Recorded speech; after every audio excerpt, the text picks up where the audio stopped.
हाय सगळ्यांना नमस्कार. झाला का सगळ्यांचा चाय नाश्ता? संध्याकाळचा आता 7 वाजलेले आहेत. मी दुपारी गेले होते बाहेर यांच्या पप्पाला दवाखान्यात घेऊन. त्यांना काय बरं वाटत नाहीये. त्यांचं पोट बी दुखत होतं, ताप आला होता. त्यांना इंजेक्शन मारून आणलं.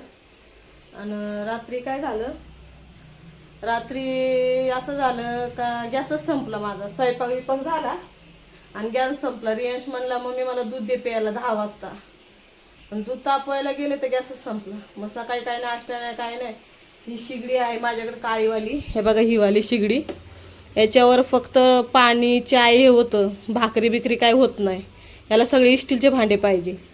म्हणजे स्टीलच्या भांड्यामध्ये कालवून बिलवून सगळं करपतं ना. मग काय केलं आमचं, डायरेक्ट आम्ही चाय आणि बटर खाल्लं होतं आणि मग गेलो दवाखान्यात. मग तिथं त्यांना इंजेक्शन मारलं. मग तिथं नाश्ता केला आम्ही सकाळी. मग यायला टाईमच झाला, तरी 3-4 वाजले. मग तिथून आल्यावर पाणी भरलं, कपडे धुतले, भांडे घासले. हे बघा भांडे घासले एवढे. आता इथं डाळ शिजून ठेवली आहे. त्याला बरं नाही ना, मग वरणच केलंय. डाळ शिजून ठेवलेली आहे. इथं भात टाकलाय. इथं शेंगाची भाजी केलेली आहे. कशी काय वाटते सुकी? आता फक्त चपात्या करायच्या, पीठ पण ठेवले मळून. गॅस पण जालमाचा माग, मुलकाचं माग आहे सगळं. आता भातात पाणी फिरवते.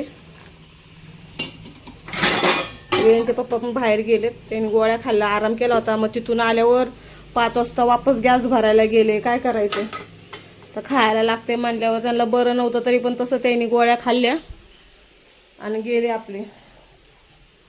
गॅस भरून आणला. तर रियांश पण खेळतोय बाहेर. रियांश हाय कर. तो पण बाहेर खेळतोय. पप्पा गेले त्याचे बाहेर, जरा काम होतं त्यांचं. त्यांना जरा एकांचा फोन आला होता कामातल्या पोरांचा.